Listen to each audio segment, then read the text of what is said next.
Capítulo 2. Espíritos felizes. Sanson. Este antigo membro da Sociedade Espírita de Paris faleceu a 21 de abril de 1862, depois de um ano de atrozes padecimentos. Prevendo a morte, dirigira ao presidente da sociedade uma carta com o tópico seguinte: podendo dar-se o caso de ser surpreendido pela separação entre minha alma e meu corpo, ocorre-me reiterar-vos um pedido que vos fiz há cerca de um ano, qual o de evocar o meu espírito o mais breve possível, a fim de, como membro assaz inútil da nossa sociedade, poder prestar-lhe para alguma coisa depois de morto, esclarecendo fase por fase as circunstâncias decorrentes do que o vulgo chama morte, e que, para nós outros, os espíritas, não passa de uma transformação, segundo os desígnios insondáveis de Deus, mas sempre útil ao fim que ele se propõe. Além deste pedido, que é uma autorização para me honrardes com essa autópsia espiritual, talvez improfícua em razão de meu quase nulo adiantamento, e que a vossa sabedoria não consentirá ir além de um certo número de ensaios, ouso pedir pessoalmente a vós, como a todos os colegas, que supliquem ao Todo-Poderoso a assistência de bons espíritos, e a São Luís, nosso presidente espiritual em particular, que me guie na escolha e sobre a época de uma nova encarnação, ideia que de há muito me preocupa. Arreceio-me de confiar demais nas minhas forças espirituais, rogando a Deus muito cedo e presunçosamente um estado corporal no qual eu não possa justificar a divina bondade, de modo a prejudicar o meu próprio adiantamento e prolongar a estação na terra ou em outra qualquer parte, desde que naufrague. Para satisfazer-lhe o desejo, evocando-o o mais breve possível, dirigimo-nos com alguns membros da sociedade à Câmara Mortuária, onde, em presença do seu corpo, se passou o seguinte colóquio, precedendo 1 hora o respectivo enterro. Era duplo o nosso fim. Íamos cumprir uma vontade última e íamos observar ainda uma vez a situação de uma alma em momento tão imediato à morte, tratando-se, ao demais, de um homem eminentemente esclarecido, inteligente e profundamente convicto das verdades espíritas. Íamos, enfim, colher nas suas primeiras impressões a prova de quanto, sobre o estado do espírito, pode influir a compenetração dessas verdades.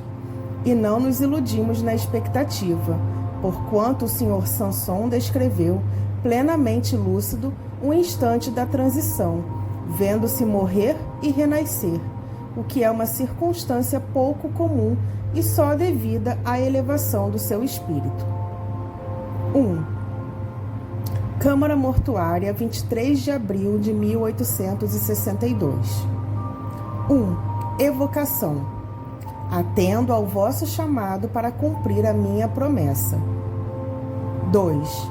Meu caro senhor Sanson, cumprindo um dever, com satisfação vos evocamos o mais cedo possível depois da vossa morte, como era do vosso desejo. Resposta. É uma graça especial que Deus me concede para que possa manifestar-me. Agradeço a vossa boa vontade, porém sou tão fraco que tremo. 3. Fostes tão sofredor que podemos, penso eu, perguntar como vos achais agora. Sentis ainda as vossas dores? Comparando a situação de hoje com a de 2 dias atrás, que sensações experimentais? Resposta. A minha situação é bem ditosa. Acho-me regenerado, renovado, como se diz entre vós, nada mais sentindo das antigas dores.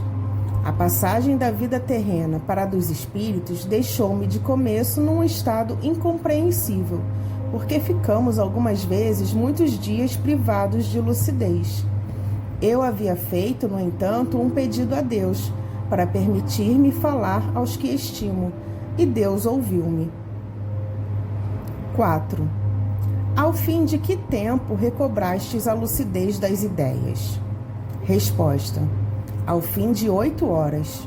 Deus, repito, deu-me uma prova de sua bondade, maior que o meu merecimento, e eu não sei como agradecer-lhe. 5. Estás bem certo de não pertencerdes mais ao nosso mundo? No caso afirmativo, como comprová-lo? Resposta: certamente eu não sou mais desse mundo, porém estarei sempre ao vosso lado para vos proteger e sustentar, a fim de pregardes a caridade e a abnegação, que foram os guias da minha vida. Depois ensinarei a verdadeira fé, a fé espírita, que deve elevar a crença do bom e do justo. Estou forte, robusto, em uma palavra, transformado. Em mim não reconhecereis mais o velho enfermo que tudo devia esquecer, fugindo de todo prazer e alegria. Eu sou espírito e a minha pátria é o espaço. O meu futuro é Deus, que reina na imensidade. Desejara poder falar a meus filhos, ensinar-lhes aquilo mesmo que sempre desdenharam acreditar. 6. Que efeito vos causa o vosso corpo aqui ao lado? Resposta: meu corpo, pobre e mísero despojo, volve ao pó, enquanto eu guardo a lembrança de todos que me estimaram. Vejo essa pobre carne decomposta, morada que foi do meu espírito, provação de tantos anos. Obrigado, mísero corpo, pois que purificaste o meu espírito. O meu sofrimento, 10 vezes bendito, deu-me um lugar bem compensador, por isso que tão depressa posso comunicar-me convosco. 7. Conservastes as ideias até o último instante? Resposta: sim, o meu espírito conservou as suas faculdades e quando eu já não mais via, pressentia.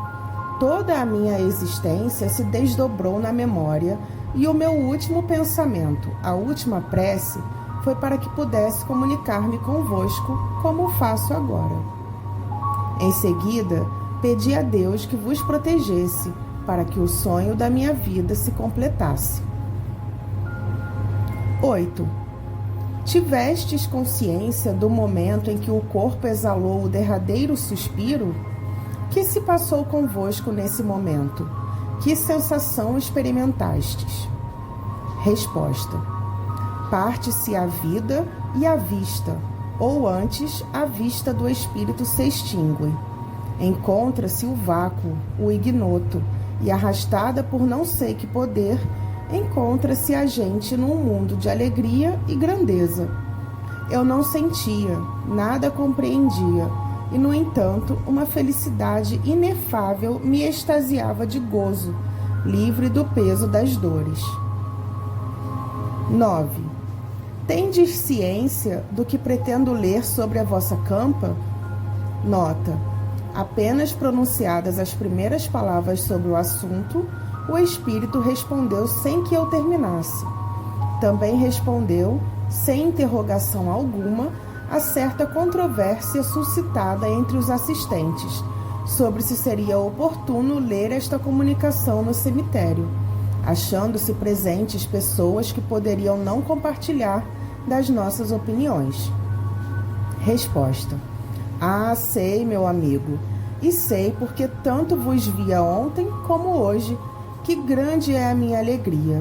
Obrigado, obrigado. Falai para que me compreendam e vos estimem. Nada tendes que temer, pois que se respeita a morte. Falai, pois, para que os incrédulos tenham fé. Adeus. Falai, coragem, confiança, e oxalá meus filhos possam converter-se a uma crença sacrossanta. J. Sanson. Durante a cerimônia do cemitério, ele ditou as palavras seguintes: não vos atemorize a morte, meus amigos. Ela é um estádio da vida. se bem souberdes viver.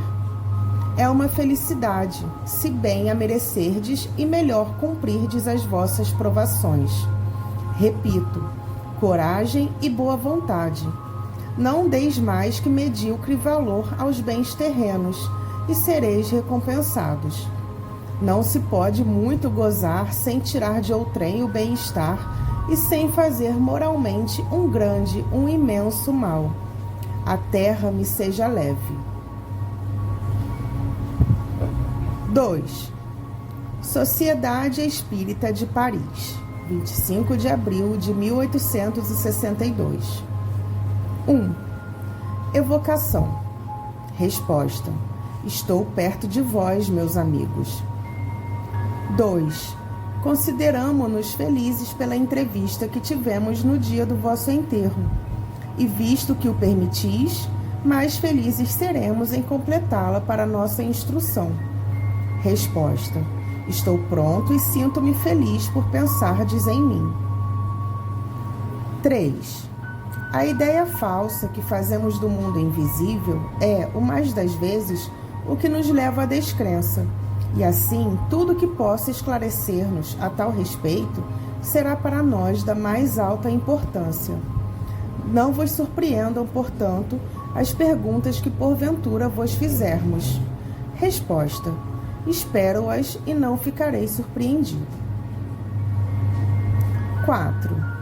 Descrevestes luminosamente a transição para a outra vida. Dissestes que, no momento de exalar o corpo o derradeiro alento, a vida se parte e a vista se extingue. E será esse momento seguido de qualquer sensação dolorosa? Resposta. Mas de certo que sim, pois a vida não passa de uma série contínua de dores, das quais a morte é complemento.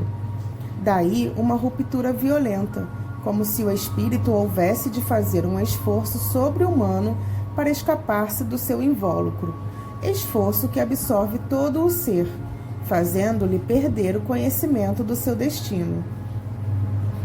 Nota: este caso não é geral, pois a experiência prova que muitos espíritos perdem a consciência antes de expirar, assim como nos que atingiram certo grau de desmaterialização, o desprendimento se opera sem esforço. 5.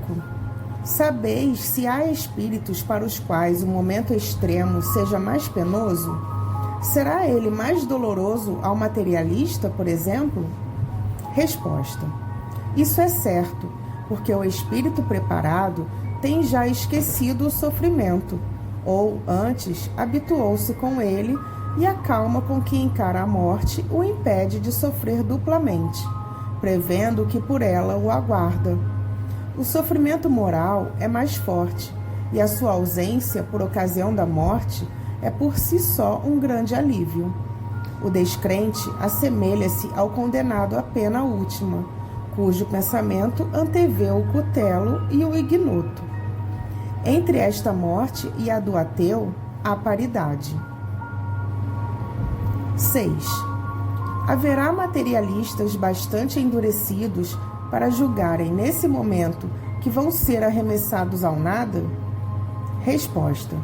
Sim, eles acreditam no nada até a última hora, mas no momento da separação, o espírito recua, a dúvida empolga e o tortura. Pergunta-se a si mesmo o que vai ser. Quer algo aprender e nada pode. O desprendimento não pode completar-se sem esta impressão. Nota: em outras circunstâncias, um espírito fez-nos a seguinte descrição da morte do incrédulo. Experimentam nos últimos instantes as angústias desses pesadelos terríveis em que se veem em escarpas de abismos prestes a tragá-los. Querem fugir e não podem. Procuram agarrar-se a qualquer coisa, mas não encontram apoio e sentem precipitar-se. Querem clamar, gritar e nem sequer um som podem articular. Então, vemo-los contorcerem-se, crispar as mãos, dar gritos sufocados, outros tantos sintomas do pesadelo de que são vítimas. No pesadelo ordinário do sonho, o despertar tira-vos a inquietação, e aliviados sois pela compreensão de que sonháveis. O pesadelo da morte prolonga-se muitas vezes por muito tempo, por anos mesmo, e o que torna a sensação ainda mais penosa para o espírito são as trevas em que se encontra imerso. 7. Dissestes que por ocasião de expirar nada víeis, porém pressentíeis. Compreende-se que nada visseis corporalmente, mas o que pressentíeis antes da extinção seria já a claridade do mundo dos espíritos? Resposta: foi o que eu disse precedentemente. O instante da morte dá clarividência ao espírito. Os olhos não veem, porém o espírito, que possui uma vista bem mais profunda, descobre instantaneamente um mundo desconhecido. E a verdade, brilhando de súbito, lhe dá momentaneamente imensa alegria ou funda mágoa, conforme o estado de consciência e a lembrança da vida passada. Nota: trata-se do instante que precede a morte, ou antes daquele em que se perde a consciência, o que explica a palavra momentaneamente, pois as impressões agradáveis ou penosas, quaisquer que sejam, sobrevivem ao despertar. 8. Podeis dizer-nos o que vos impressionou, o que vistes no momento em que os vossos olhos se abriram à luz? Podeis descrever-nos, se é possível, o aspecto das coisas que se vos depararam? Resposta: quando pude voltar a mim e ver o que tinha diante dos olhos, fiquei como que ofuscado, sem poder compreender, porquanto a lucidez não volta repentinamente. Deus, porém, que me deu uma prova exuberante da sua bondade, permitiu-me recuperar-se as faculdades, e foi então que me vi cercado de numerosos, bons e fiéis amigos. Todos os espíritos protetores que nos assistem rodeavam-me sorrindo. Uma alegria sem par irradiava-lhes do semblante, e também eu, forte e animado, podia sem esforço percorrer os espaços. O que ouvi não tem nome na linguagem dos homens. Voltarei depois para falar-vos mais amplamente das minhas aventuras, sem ultrapassar, já se vê, o limite traçado por Deus. Sabei que a felicidade, como vós outros a compreendeis, não passa de uma ficção. Vivei sabiamente, santamente, pela caridade e pelo amor, e tereis feito jus a impressões e delícias que o maior dos poetas não saberia descrever. Nota: os contos de fadas estão cheios de coisas absurdas, mas quem sabe se não contém, de alguma sorte e em parte, algo do que se passa no mundo dos espíritos. A descrição do senhor Sanson lembra como que um homem adormecido numa choupana, despertando em palácio esplêndido e rodeado de uma corte brilhante. 3. 9. Debaixo de um aspecto se vos apresentaram os espíritos, sob a forma humana? Resposta: sim, meu caro amigo. Os espíritos nos ensinam, aí na terra, que conservam no outro mundo a mesma forma que lhes serviu de envoltório. E é a verdade. Mas que diferença entre a máquina informe, que penosamente aí se arrasta com seu cortejo de misérias, e a fluidez maravilhosa do corpo espiritual. A fealdade não mais existe, porque os traços perderam a dureza de expressão que forma o caráter distintivo da raça humana. Deus beatificou esses corpos graciosos, que se movem com todas as elegâncias. A linguagem tem modulações intraduzíveis para a voz, e o olhar o alcance de uma estrela. Conjeturais sobre o que Deus pode produzir na sua onipotência. Ele, o arquiteto dos arquitetos, e tereis feito uma fraca ideia da forma dos espíritos. 10. Quanto a vós, como vedes? Reconheceis em vós uma forma limitada, circunscrita, ainda que imponderável? Sentis em vós mesmo uma cabeça, tronco, pernas e braços? Resposta: o espírito, conservando a sua forma humana idealizada, divinizada, pode, sem contradição, possuir todos os membros de que falais. Sinto perfeitamente as minhas mãos com os dedos, pois podemos, à vontade, aparecer-vos e apertar-vos as mãos. Estou junto dos meus amigos e aperto-lhes as mãos, sem que disso se apercebam. Quanto à nossa fluidez, e graças a ela, podemos estar em toda parte, sem interceptar o espaço ou produzir quaisquer sensações, se assim o desejamos. Neste momento, entre as vossas mãos cruzadas, tenho as minhas. Digo-vos, por exemplo, que vos amo, porém o meu corpo não ocupa qualquer espaço. A luz atravessa-o, e o que chamaríeis milagre, se acaso visseis, não passa para o espírito de ação contínua de todos os instantes.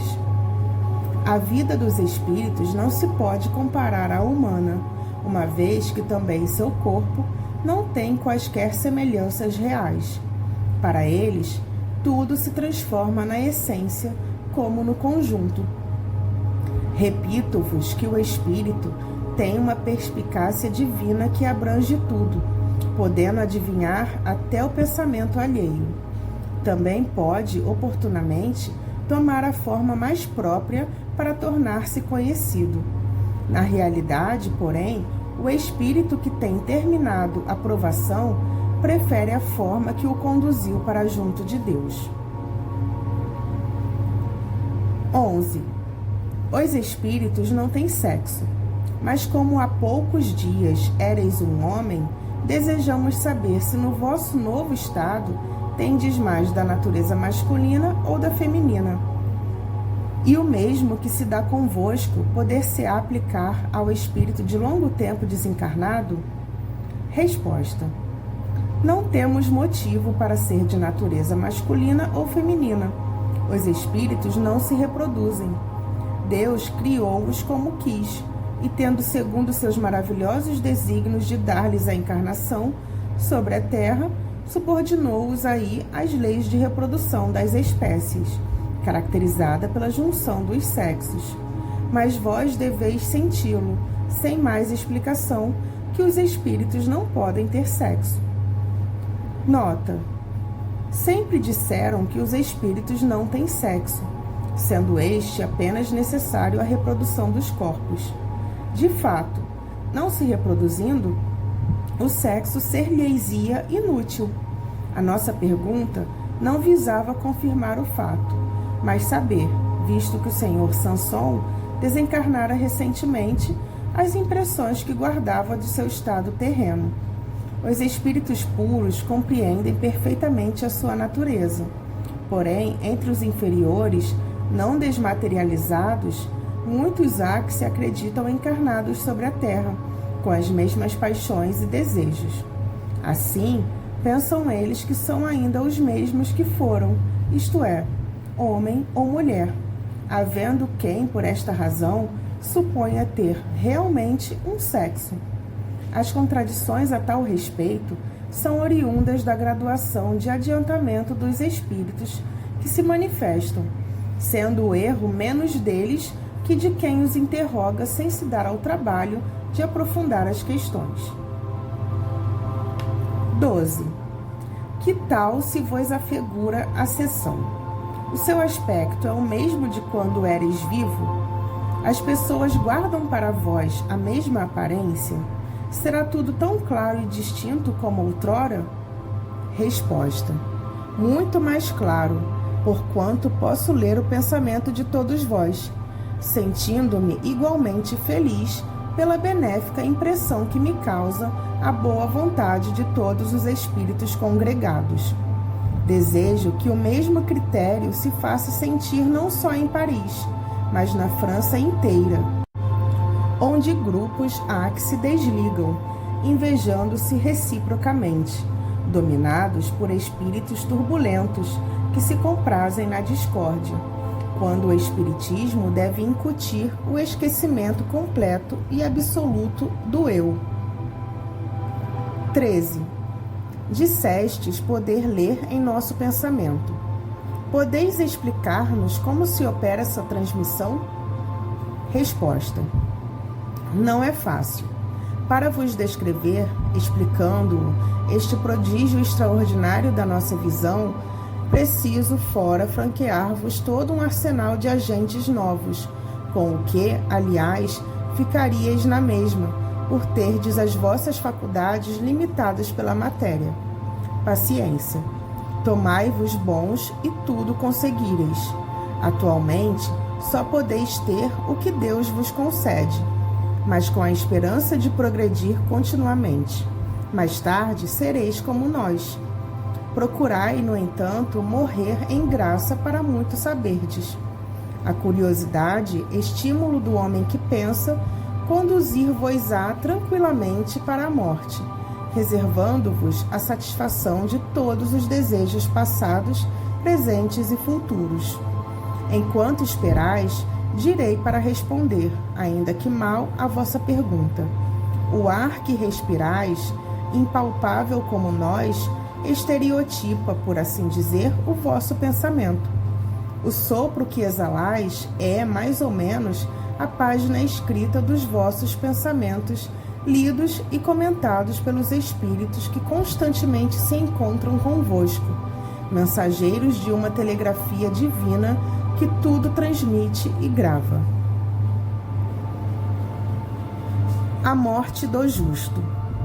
Em seguida, a primeira evocação do Senhor Sanson, feita na Sociedade de Paris, um espírito deu sob esta epígrafe a comunicação seguinte: foi a de um justo a morte desse homem de quem neste momento vos ocupais, isto é, esperançosa e calma. Como o dia sucede naturalmente à aurora, a vida espiritual se lhe sucedeu à vida terrestre, sem rompimento nem abalo. O seu último suspiro foi tanto como um hino de reconhecimento e amor.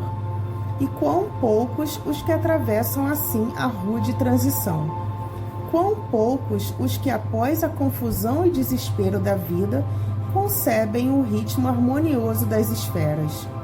Como o homem de saúde perfeita, de chofre mutilado, sofre nos membros separados ao corpo.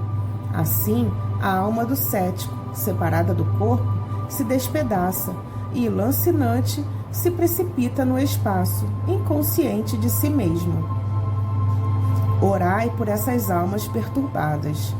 Orai por todos os sofredores, que a caridade não se restringe à humanidade visível, mas deve socorrer e consolar os habitantes do espaço.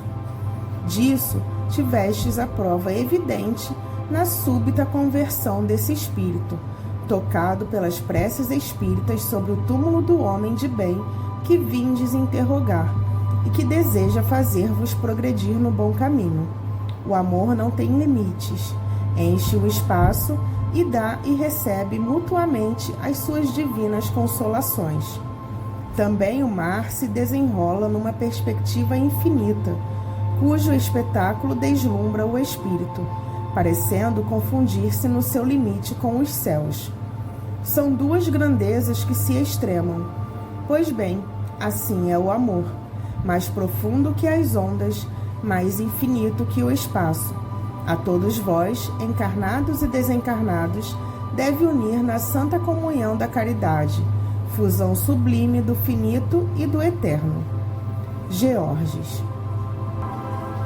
Jobard, diretor do Museu da Indústria de Bruxelas, nascido em Baissei-Alto-Mami e falecido em Bruxelas, de apoplexia fulminante a 27 de outubro de 1861, com 69 anos de idade. O senhor Jobard era presidente honorário da Sociedade Espírita de Paris e tratava-se de o evocar na sessão de 8 de novembro, quando, antecipando-se ao nosso desejo, espontaneamente deu a seguinte comunicação: aqui estou eu, a quem íeis evocar, manifestando-me por este médium que até agora tenho solicitado baldamente. Antes de tudo, desejo descrever as minhas impressões por ocasião do meu desprendimento. Senti um abalo indizível. Lembrei-me instantaneamente do meu nascimento, da minha juventude, da minha velhice. Toda a minha vida se me retratou nitidamente na memória. Eu sentia apenas um como piedoso desejo de me achar, enfim, nas regiões reveladas pela nossa crença. Depois, o tumulto serenou. Eu estava livre e o meu corpo jazia inerte. Ah, meus caros amigos, que prazer se experimenta sem o peso do corpo! Quanta alegria no abranger o espaço! Não julgueis, no entanto, que me tenha tornado repentinamente um eleito do Senhor. Não, eu estou entre os espíritos que, tendo aprendido um pouco, muito devem aprender ainda. Não tardou muito que de vós me lembrasse, irmãos de exílio, e asseguro-vos toda a minha simpatia. Todos os meus votos vos cercam. Quereis saber que espíritos me receberam? Quais as minhas impressões? Pois bem, amigos, foram todos os que evocamos, todos os irmãos que compartilharam dos nossos trabalhos. Eu vi o esplendor, mas não posso descrevê-lo.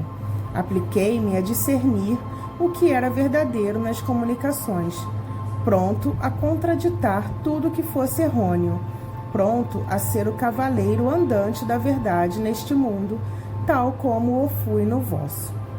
Jobard. 1. Quando estáveis na terra, recomendaste-nos para vos evocarmos.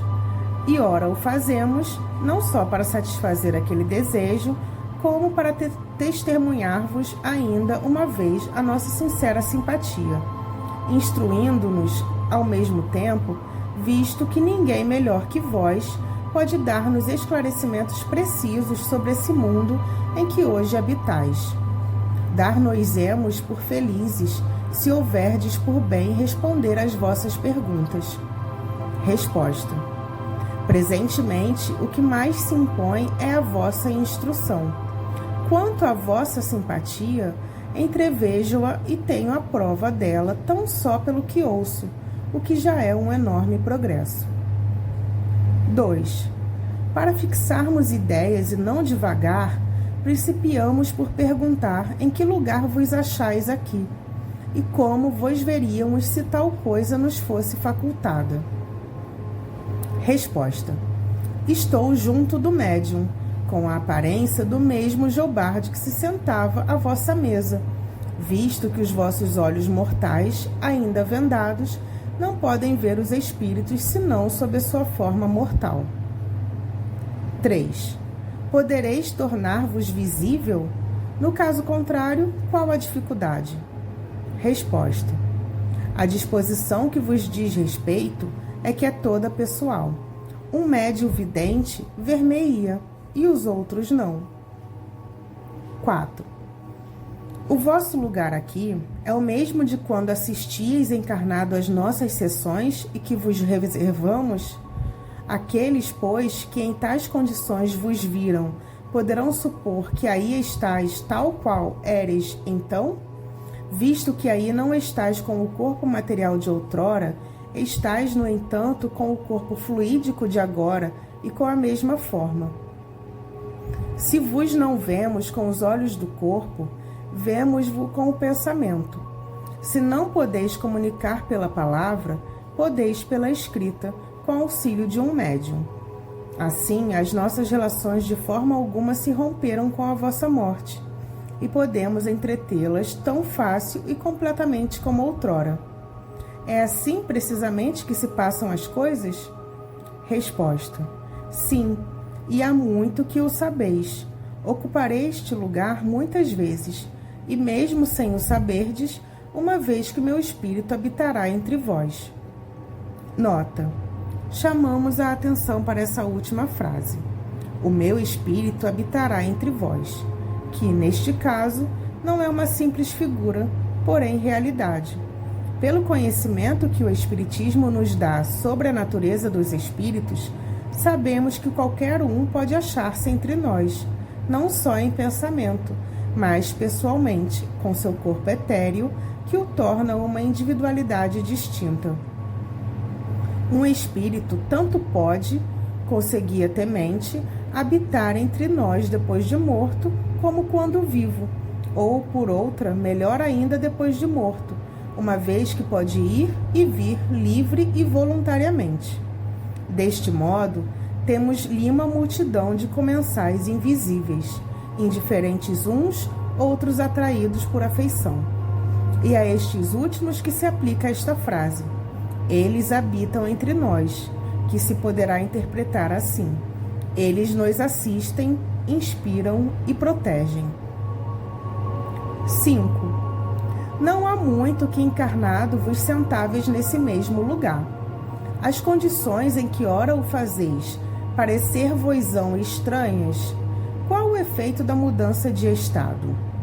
Resposta: de modo algum se me afiguram estranhas as condições, porque o meu espírito desencarnado goza de lucidez perfeita para não deixar irresolutas quaisquer questões que encare. 6. Lembrai-vos de haver estado nas mesmas condições anteriormente à última existência?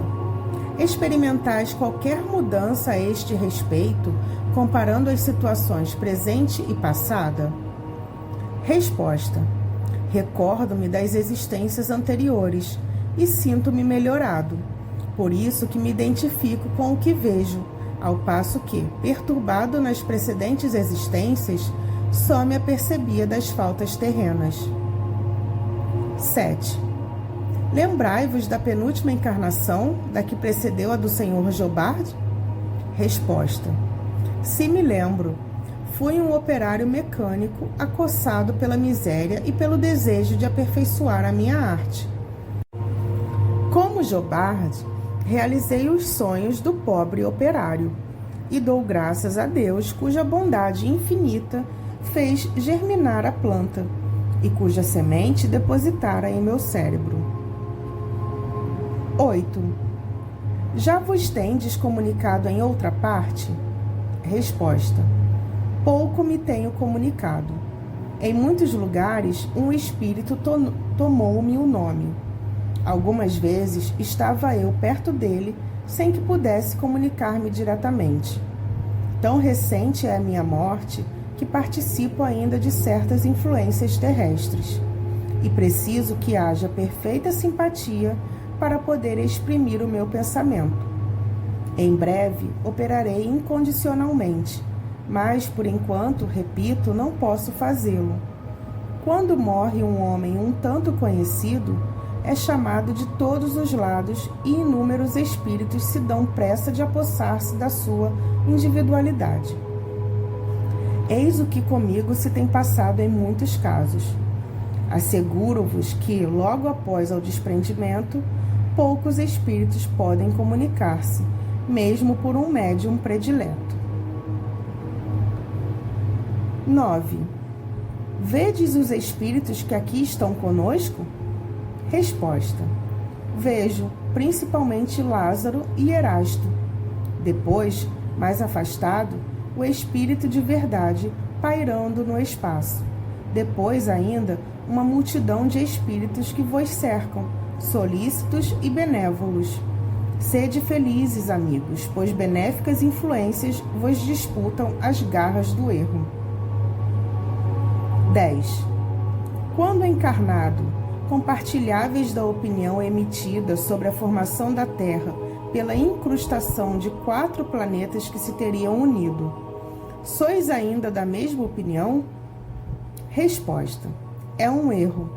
As novas descobertas geológicas provam as convulsões da Terra e sua formação gradual e sucessiva. A Terra, como os outros planetas, teve sua vida própria, e Deus não precisou lançar mão dessa grande desordem que seria a agregação de planetas. A água e o fogo são os únicos elementos orgânicos da Terra. 11. Admitias também que os homens pudessem cair num estado cataléptico por tempo ilimitado e que o gênero humano tivesse assim aparecido na Terra? Resposta: pura ilusão da minha mente, que ultrapassava sempre o seu fim. A catalepsia podia ser longa, porém não indeterminada. Tradições, legendas exageradas pela imaginação oriental. Meus amigos, muito tenho sofrido já com as ilusões que alimentaram o meu espírito. Não vos iludais a tal respeito. Muito aprendi e posso hoje dizer-vos que a minha inteligência, apta para assimilar diversos e vastos estudos, guardará, no entanto, de sua última encarnação, o pendor para o maravilhoso e místico, hauridos nas imaginações populares. Ainda agora, pouco me tenho ocupado das questões puramente intelectuais, no sentido em que as julgais. E como poderia eu fazê-lo, deslumbrado e aturdido pelo maravilhoso espetáculo que me cerca? O vínculo do Espiritismo, que vós, homens, não podeis compreender, só ele pode atrair-me a esta terra que abandono. Não direi com alegria, por ser uma impiedade, mas com o profundo reconhecimento da libertação. Nota: quando a sociedade abriu uma subscrição em favor dos operários de Lyon, em fevereiro de 1862, um consórcio subscreveu 50 frentes, sendo 25 por si e 25 em nome do Sr. Jobart, que, então, deu a tal respeito a comunicação seguinte: exulto e lisonjeio-me de não ter sido esquecido entre os meus irmãos espíritas. Agradeço ao coração generoso que vos trouxe o óbolo que eu daria se habitasse ainda o vosso mundo. Neste, em que ora resido, é nula a necessidade de dinheiro, de modo que me foi preciso recorrer à bolsa da amizade para provar materialmente que também a mim me compungia o infortúnio dos irmãos de Lyon. Intrépidos cultores da vinha do Senhor, muito deveis convencer-vos de que a caridade não é uma palavra oca, pois grandes e pequenos vos patentearam, na emergência, sentimentos de simpatia e fraternidade. Estais na grande via humanitária do progresso. Pois bem, praza a Deus, sejais ditosos na jornada, e os espíritos amigos que vos sustentem para que triunfeis afinal. Eu começo a viver espiritualmente, mais calmo, menos perturbado pelas evocações constantes que sobre mim choviam. A moda também atua sobre os espíritos, e quando Jobard, em moda, passar da moda, então pedirá aos seus amigos sérios que o evoquem. Aprofundaremos, então, questões superficialmente tratadas, e o vosso Jobard, completamente transfigurado, poderá ser útil, como deseja de todo o coração. Jobard. Passados os primeiros tempos consagrados ao alento dos seus amigos, o Sr. Jobard colocou-se entre os espíritos que ativamente propunham pela renovação social, esperando uma nova encarnação terrena para tomar parte ainda mais ativa e direta nesse movimento. Depois dessa época, ele deu à Sociedade de Paris, onde continua como cooperador, comunicações de incontestável superioridade, sem se desviar da originalidade e repentes que constituíam o fundo do seu caráter, a ponto de se fazer reconhecido antes de assinar. Samuel Filipe. Nota: este era um homem de bem na verdadeira acepção da palavra. Ninguém se lembrava de o ter visto cometer uma ação má ou errar voluntariamente no que quer que fosse. De um devotamento extremo pelos amigos, podia-se ter como certo o seu acolhimento, em se tratando de quaisquer favores, ainda que contrários ao seu próprio interesse. Trabalhos, fadigas, sacrifícios, nada o impedia de ser útil, e isto sem ostentação, admirando-se quando se lhe atribuía por estes predicados um grande mérito. Jamais desprezou os que lhe fizeram mal.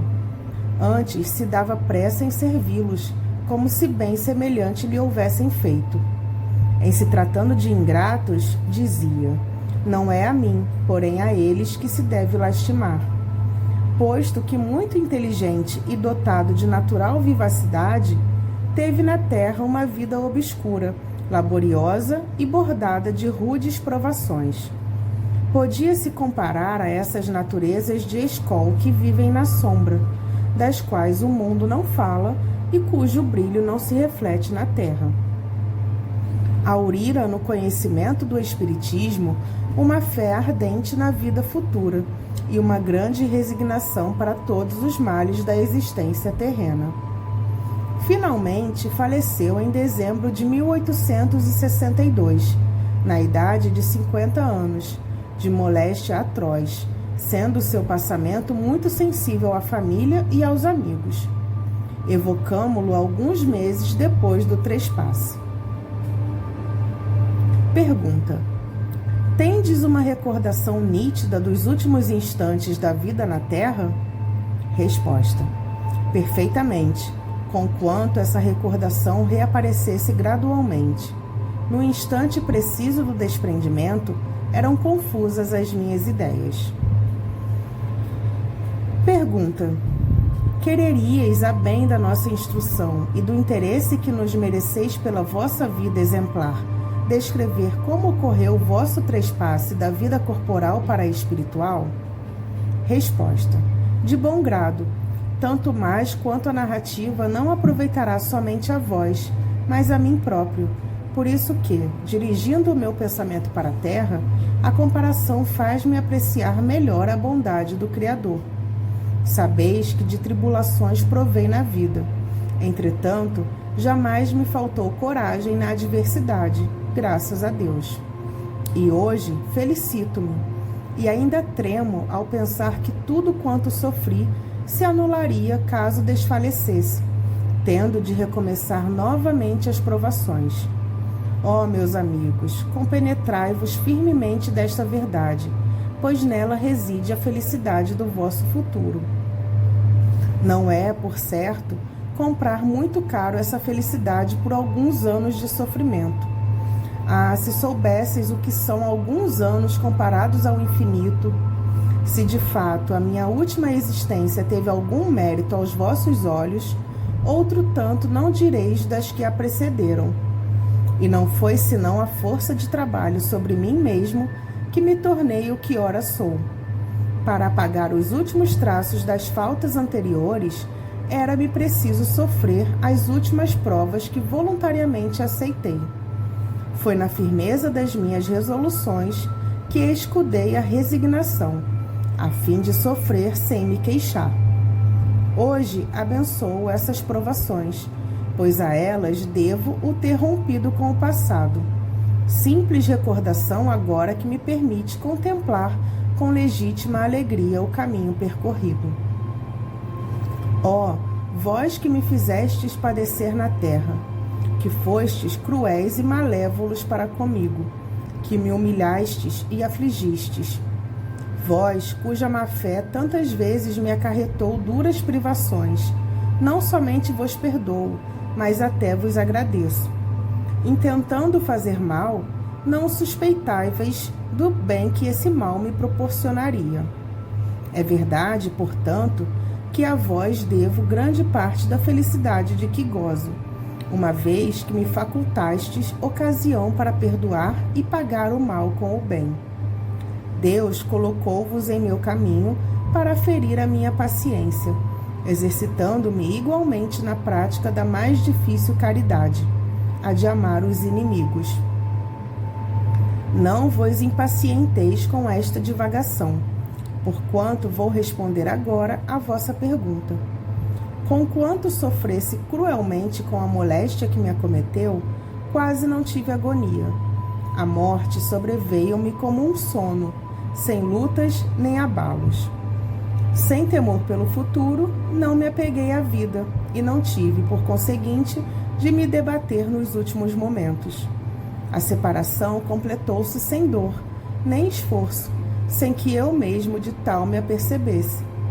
Ignoro que tempo durou o sono, que foi curto, aliás. Meu calmo despertar contrastava com o estado precedente. Não sentia mais dores e exultava de alegria.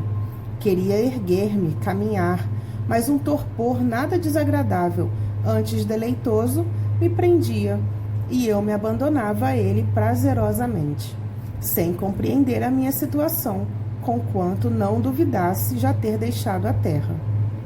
Tudo o que me cercava era como se fosse um sonho. Vi minha mulher e alguns amigos ajoelhados no meu quarto, chorando, e considerei de mim para mim que me julgavam morto. Quis então desenganá-los de tal ideia, mas não pude articular uma palavra, e daí concluí que sonhava. O fato de me ver cercado de pessoas caras, que há muito falecidas, e ainda de outras que à primeira vista não podia reconhecer, fortalecia em mim essa mesma ideia de um sonho, em que tais seres por mim velassem. Esse estado foi alternado de momentos de lucidez e de sonolência, durante os quais eu recobrava e perdia a consciência do meu eu. Pouco a pouco, as minhas ideias adquiriram mais lucidez. A luz que entrevia por denso nevoeiro fez-se brilhante, e eu comecei a compreender-me, a reconhecer-me, compreendendo e reconhecendo que não mais pertencia a esse mundo. Certamente, se eu não conhecesse o Espiritismo, a ilusão perduraria por muito mais tempo. O meu invólucro material não estava ainda inumado, e eu o olhava com piedade, felicitando-me pela separação, pela liberdade. Pois se eu era tão feliz por me haver, enfim, desembaraçado, respirava livremente como quem sai de uma atmosfera nauseante. Indizível sensação de bem-estar penetrava todo o meu ser. A presença dos que amara alegrava-me sem me surpreender, antes parecendo-me natural, como se os encontrasse depois de uma longa viagem. Uma coisa me admirou logo: o compreendermos-nos sem articular uma palavra. Os nossos pensamentos transmitiam-se pelo olhar somente, como que por efeito de uma penetração fluídica. Eu não estava, no entanto, completamente livre das preocupações terrenas. E, como para realçar mais a nova situação, a lembrança do que padecera me ocorria de vez em quando à memória. Sofrera corporal e moralmente, sobretudo moralmente, como alvo que fui da maledicência, dessas infinitas preocupações mais acerbas, talvez, que as desgraças reais, quando degeneram em perpétua ansiedade. E ainda bem não se desvaneciam tais impressões. Já eu interrogava a mim mesmo se de fato delas me libertara, parecendo-me ouvir ainda umas tantas vozes desagradáveis. Reconsiderando as dificuldades que tanto e tantas vezes me atormentavam, tremia e procurava, por assim dizer, reconhecer-me, assegurar-me que tudo aquilo não passava de fantástico sonho. E quando cheguei à conclusão, a realidade dessa nova situação foi como se me aliviasse de um peso enorme. É bem verdade, dizia, que estou isento desses cuidados que fazem o tormento da vida, graças a Deus. Também o pobre, repentinamente enriquecido, duvida da realidade da sua fortuna e alimenta por algum tempo as apreensões da pobreza. Assim era eu. Ah, pudessem os homens compreender a vida futura! E que força, que coragem esta convicção não lhes daria na adversidade! Quem deixaria, então, na terra, de prover e assegurar-se da felicidade que Deus reserva aos filhos dóceis e submissos? Gozos ambicionados, invejados, tornar-se-iam mesquinhos em relação ao que eles desprezam. Pergunta: esse mundo tão novo e comparado ao qual nada vale o nosso, bem como os numerosos amigos que nele reencontrastes, fizeram-vos esquecer a família e amigos encarnados? Resposta: se os tivesse esquecido, seria indigno da felicidade de que gozo. Deus não recompensa o egoísmo, pune-o. O mundo em que me vejo pode fazer com que desdenhe a terra, mas não os espíritos nela encarnados. Somente entre os homens é que a prosperidade faz esquecer os companheiros de infortúnio. Muitas vezes venho visitar os que me são caros, exultando com a recordação que de mim guardaram. Assisto às suas diversões e, atraído por seus pensamentos, gozo se gozam, ou sofro se sofrem. O meu sofrimento é, porém, relativo e não se pode comparar ao sofrimento humano, uma vez que compreendo o alcance, a necessidade e o caráter transitório das provações. Esse sofrimento é, ademais, suavizado pela convicção de que aqueles a quem amo virão também, por sua vez, a esta mansão afortunada, onde a dor não existe.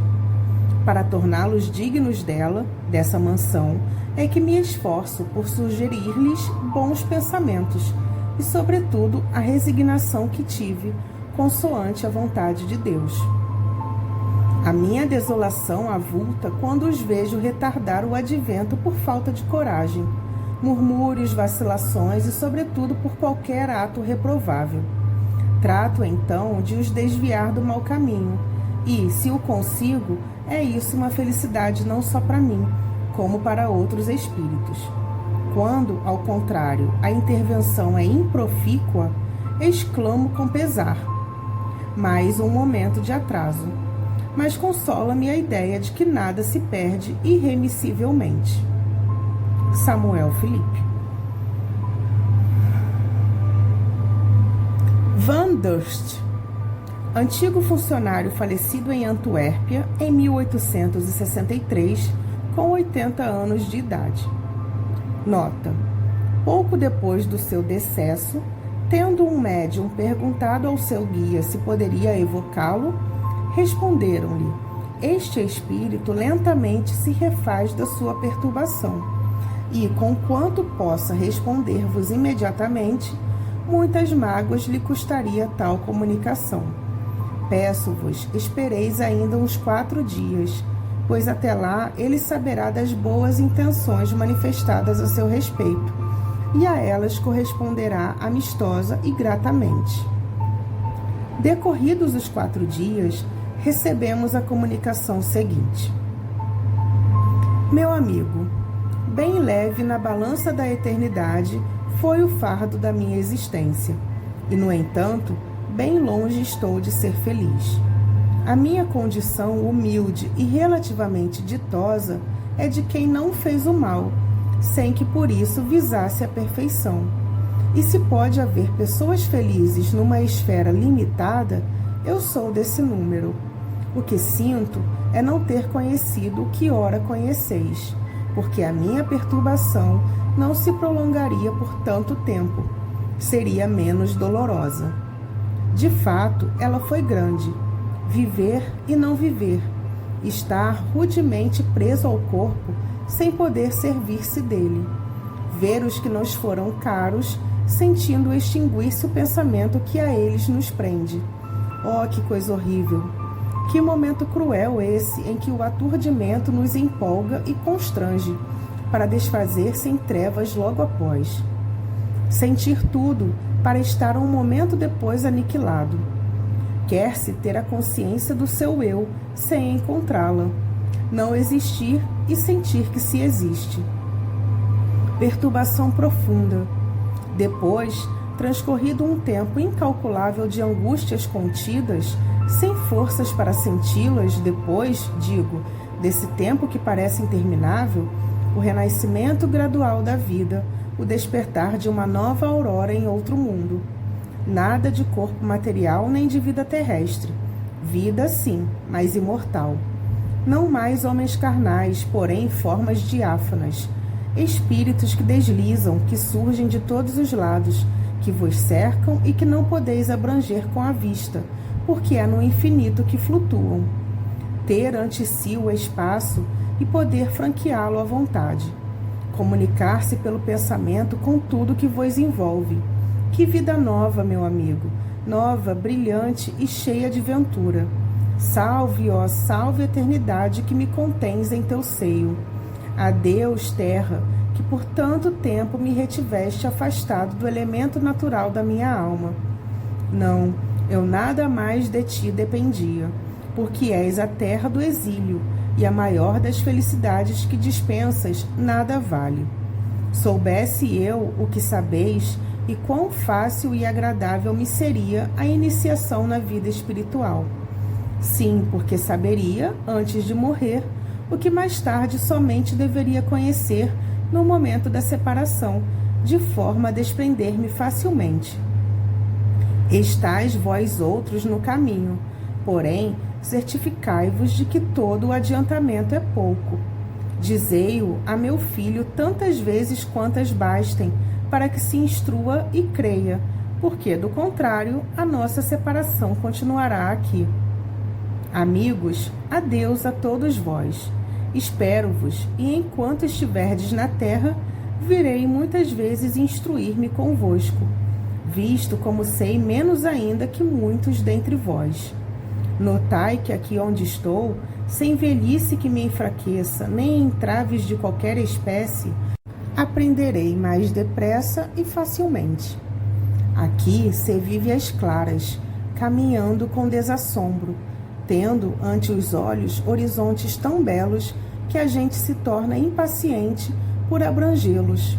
Adeus, deixo-vos, adeus. Van Durst. 6 Deniers, homem de bem, morto por acidente e conhecido do médium quando encarnado. Bordeaux, 11 de fevereiro de 1861. Pergunta: podeis dar-nos quaisquer detalhes sobre a vossa morte? Resposta: depois de afogar-me, sim. Pergunta: e por que não antes? Resposta: porque já os conheceis. O médium conhecia-os efetivamente. Pergunta: quereis então descrever as vossas sensações depois da morte? Resposta: permaneci muito tempo sem me reconhecer, mas com a graça de Deus e o auxílio dos que me cercavam, quando a luz se fez, inundou-me. Confia, e encontrareis sempre mais do que esperardes. Nada existe aqui de material. Tudo fere os sentidos ocultos sem auxílio da vista ou do tato. Compreendeis? É uma admiração, porque não há palavras que a expliquem.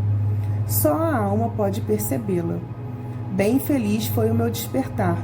A vida é um desses sonhos que, apesar da ideia grosseira que se lhe atribui, só pode ser qualificada de medonho pesadelo. Imaginai que estáis encerrado em calabouço infecto, onde o vosso corpo, corroído pelos vermes até a medula dos ossos, se suspende por sobre a ardente fornalha, que a vossa ressequida boca não encontra sequer o ar para refrescá-la, que o vosso espírito aterrorizado só vê ao seu redor monstros prestes a devorá-lo. Figurai-vos, enfim, tudo quanto um sonho fantástico pode engendrar de hediondo, de mais terrível, e transportai-vos depois e repentinamente a delicioso Éden.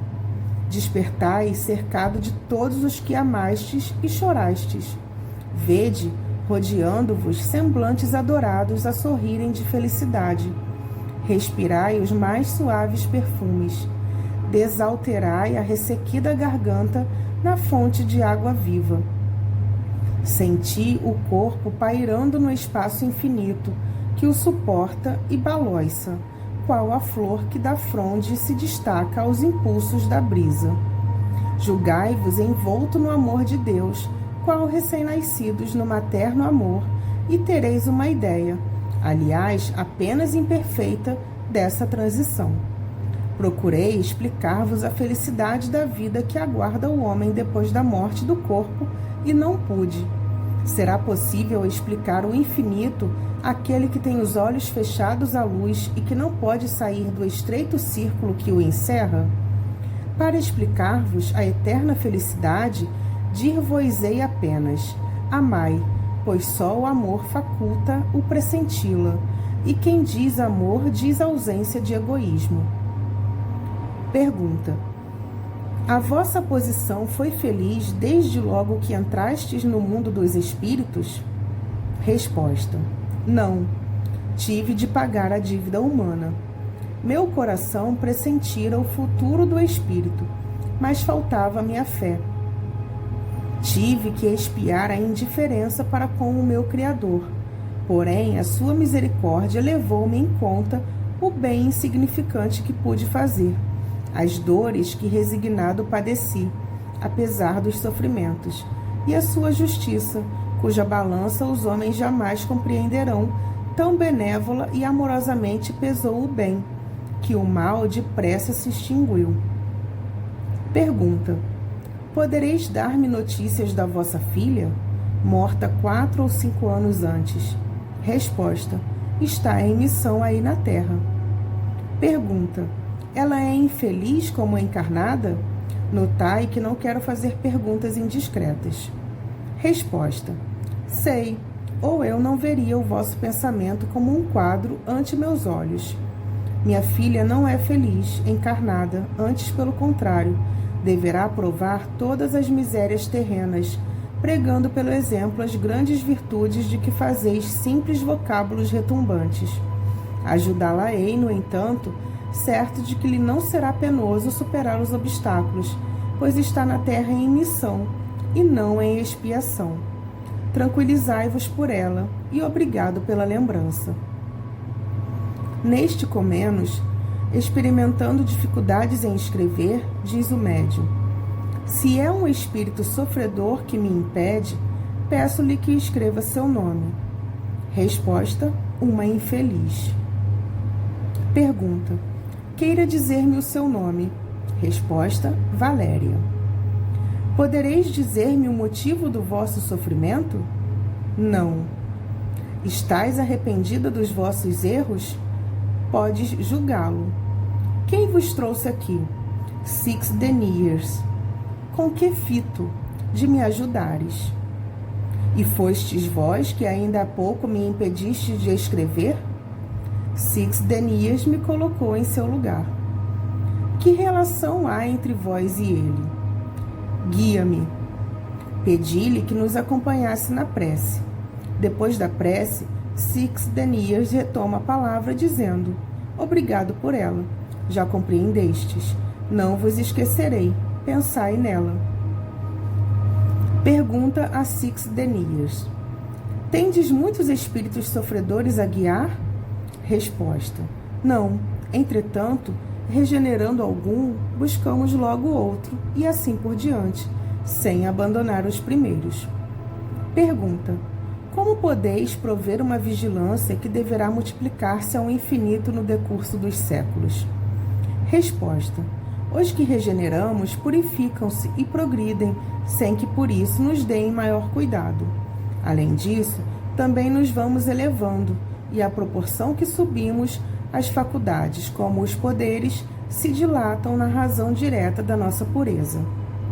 Nota: os espíritos inferiores, pelo que vemos, são assistidos por bons espíritos com a missão de os guiar. Tarefa esta que não é exclusivamente delegada aos encarnados, os quais nem por isso ficam desobrigados de auxiliá-la, uma vez que também isso constitui para eles meio de progresso. Nem sempre, com boa intenção, um espírito inferior vem interromper boas comunicações, mas é certo que o fazem algumas vezes, como no caso presente, com a permissão dos bons espíritos, seja como prova, seja com o intuito de obter daquele a quem se dirige o auxílio necessário ao seu progresso. É fato que a persistência em tais casos pode degenerar em obsessão, porém, quanto maior for a tenacidade, tanto mais provará a necessidade de assistência. É um erro e um mal repelirmos tais espíritos, que devemos encarar quais mendigos a pedirem esmola. Digamos antes, é um espírito infeliz que os bons me enviam para educar. Conseguindo-o, restar-nos-á toda a alegria decorrente de uma boa ação, e nenhuma melhor que a de regenerar uma alma, aliviando-lhe os sofrimentos. Penosa é, muitas vezes, essa tarefa, e melhor fora, por certo, receber continuamente belas comunicações, conversar com espíritos escolhidos, mas não é buscando a nossa própria satisfação, nem repudiando as ocasiões que se nos oferecem para praticar o bem, que havemos de atrair a proteção dos bons espíritos.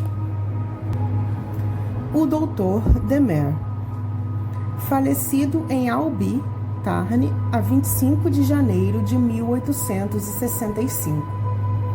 Nota: era um médico homeopata e distintíssimo. Seu caráter, tanto quanto o saber, haviam-lhe granjeado a estima e veneração dos seus concidadãos.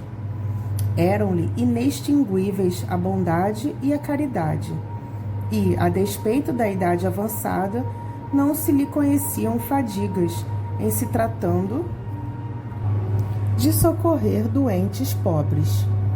O preço das visitas era o que menos o preocupava, e de preferência sacrificava as suas comodidades ao pobre, dizendo que os ricos, em sua falta, bem podiam recorrer a outro médico. E quantas vezes ao doente sem recursos provia do necessário às exigências materiais, no caso de serem mais úteis que o próprio medicamento. Dele pode dizer-se que era o cura d'ars da medicina, encontrando na doutrina espírita a chave de problemas cuja solução debalde pedira à ciência, como a todas as filosofias, o Dr. de Meer abraçara com ardor essa doutrina. Pela profundeza do seu espírito investigador, compreendeu-lhe subitamente todo o alcance, de maneira a tornar-se um dos seus mais solícitos propagadores. Relações de mútua e viva simpatia se haviam estabelecido entre nós, correspondendo-nos. Soubemos do seu decesso a 30 de janeiro, sendo que o nosso imediato desejo foi evocá-lo. Em seguida, reproduzimos a comunicação obtida no mesmo dia. Aqui estou. Ainda vivo, assumi o compromisso de manifestar-me desde que me fosse possível, apertando a mão do meu caro mestre e amigo Allan Kardec. A morte emprestara à minha alma esse pesado sono a que se chama letargia, porém o meu pensamento velava. Sacudi o torpor funesto da perturbação consequente à morte. Levantei-me e de um salto fiz a viagem. Como sou feliz! Não mais velho nem enfermo. O corpo esse era apenas um disfarce. Jovem e belo, dessa beleza eternamente juvenil dos espíritos, cujos cabelos não encanecem sob a ação do tempo. Ágil como o pássaro que cruza célere os horizontes do vosso céu nebuloso, admiro, contemplo, bendigo, amo e curvo-me, átomo que sou, ante a grandeza e sabedoria do Criador, sintetizadas nas maravilhas que me cercam. Feliz, feliz na glória. Oh, quem poderá jamais traduzir a esplêndida beleza da mansão dos eleitos? Os céus, os mundos, os sóis e seu concurso na harmonia do universo. Pois bem, eu ensaiarei fazê-lo. Ó meu mestre, vou estudar e virei trazer-vos o resultado dos meus trabalhos de espírito e que, de antemão, como homenagem, eu vos dedico. Até breve, de Meer. Nota: as duas comunicações seguintes, dadas em data de 1º e 2 de fevereiro, dizem respeito à enfermidade de que fomos acometidos na ocasião, posto que, de caráter pessoal, reproduzimos-las como provas de que o Dr. de Meer se mostrava tão bom como espírito quanto o fora como homem. Meu bom amigo, tende coragem e confiança em nós, porquanto essa crise, apesar de ser fatigante e dolorosa, não será longa, e, com os conselhos prescritos, podereis, conforme desejais, completar a obra que vos propusestes como fito da vossa existência. Sou eu quem aqui está, perto de vós, e com o Espírito de verdade que me permite falar em seu nome, por ser eu, dos vossos amigos, o mais recentemente desencarnado. É como se me fizessem as honras da recepção. Caro mestre, quanto me sinto feliz por ter desencarnado a tempo de estar com esses amigos neste momento. Mais cedo, livre, eu poderia talvez ter-vos poupado essa crise que não previa. Era muito recente o meu desprendimento para ocupar-me de outras coisas que não as espirituais. Mas agora velarei por vós, caro mestre. Aqui estou para, feliz como espírito, ao vosso lado prestar os meus serviços. Conheceis o provérbio: ajuda-te, o céu te ajudará. Pois bem, ajudai os bons espíritos que vos assistem, conformando-vos com as suas prescrições. Está muito quente aqui. Esta fumaça é irritante. Enquanto estiverdes doente, convém não fazer lume, a fim de não aumentar a vossa opressão. Os gases que aí se desprendem são deletérios. Vosso amigo, Demer. Sou eu, Demer, o amigo do Sr. Kardec. Venho dizer-lhe que o acompanhava quando lhe sobreveio o acidente. Este seria certamente funesto sem a intervenção eficaz para a qual me ufano de haver concorrido.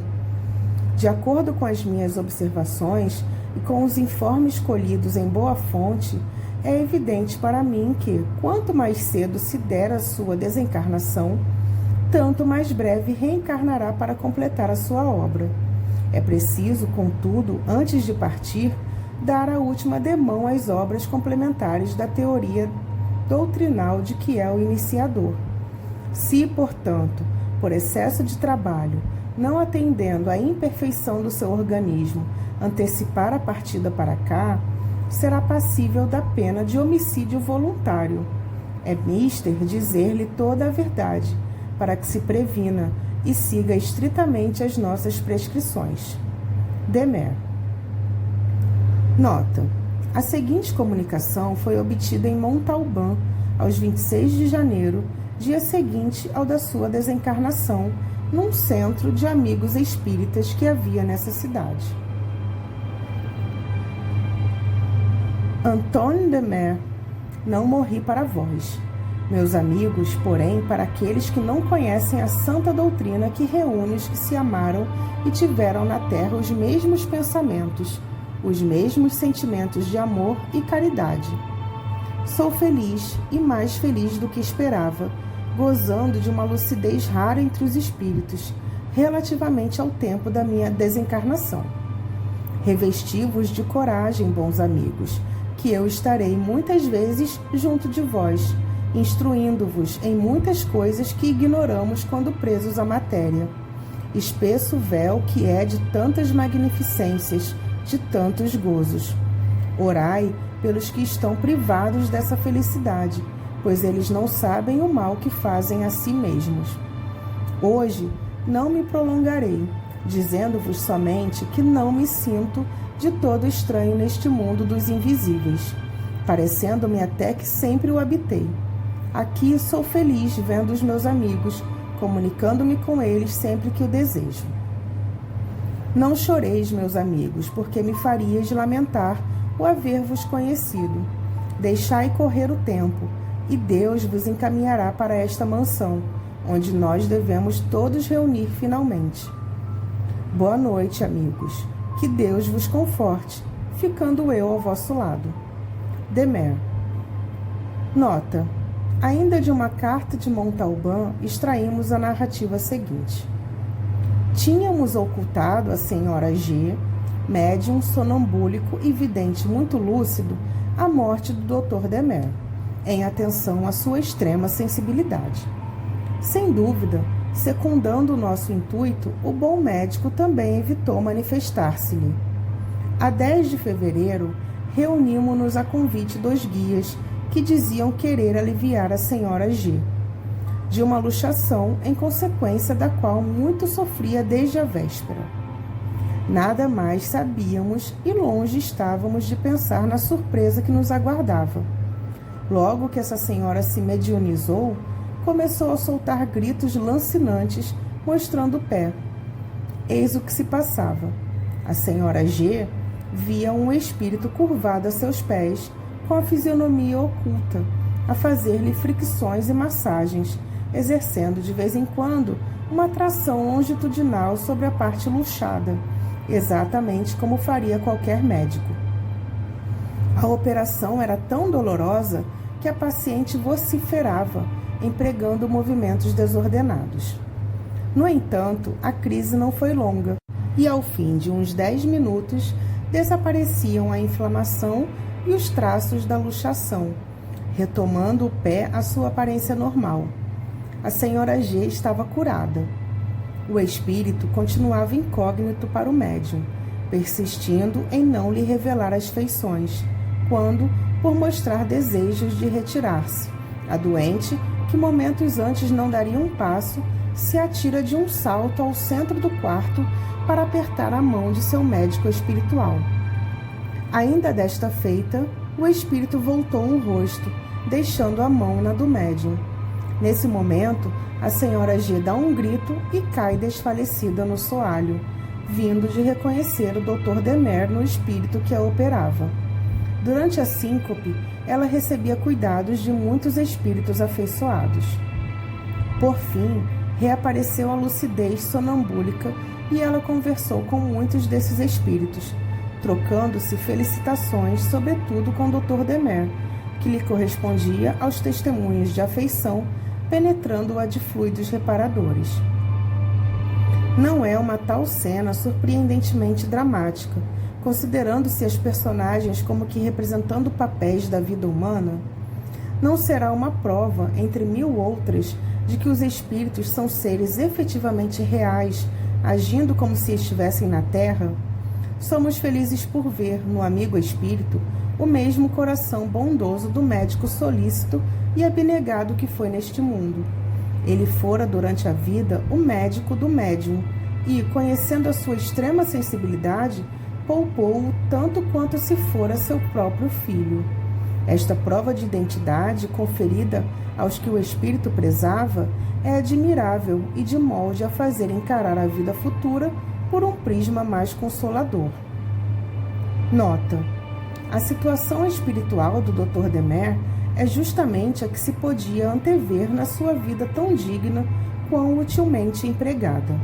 Mas dessas comunicações resulta ainda um outro fato não menos instrutivo, o da atividade que ele emprega quase imediatamente após a morte, no sentido de tornar-se prestimoso.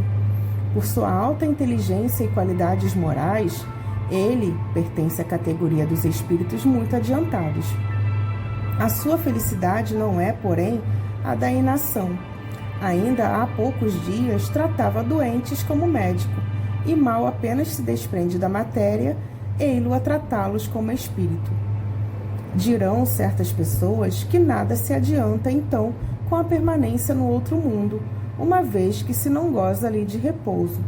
É o caso de lhes perguntarmos se é nada o não termos mais cuidados, necessidades, moléstias, podermos livre e sem fadigas percorrer o espaço com a rapidez do pensamento, ver os que nos são sempre caros e a toda hora, por mais distantes que de nós se achem. E acrescentaremos: quando no outro mundo, nada vos forçará à vontade. Poderias ficar em beatífica ociosidade e pelo tempo que vos aprouvesse, mas ficais certos de que esse repouso egoísta depressa vos enfadaria, e seríeis os primeiros a solicitar qualquer ocupação. Então, se vos diria que se a ociosidade vos enfada, deveis vós mesmos procurar algo a fazer, visto não escassearem ocasiões de ser útil, quer no mundo dos espíritos, quer no dos homens. E assim é que a atividade espiritual deixa de ser uma obrigação para tornar-se uma necessidade, um prazer relativo às tendências e aptidões, escolhidos de preferência os místeres mais propícios ao adiantamento de cada um.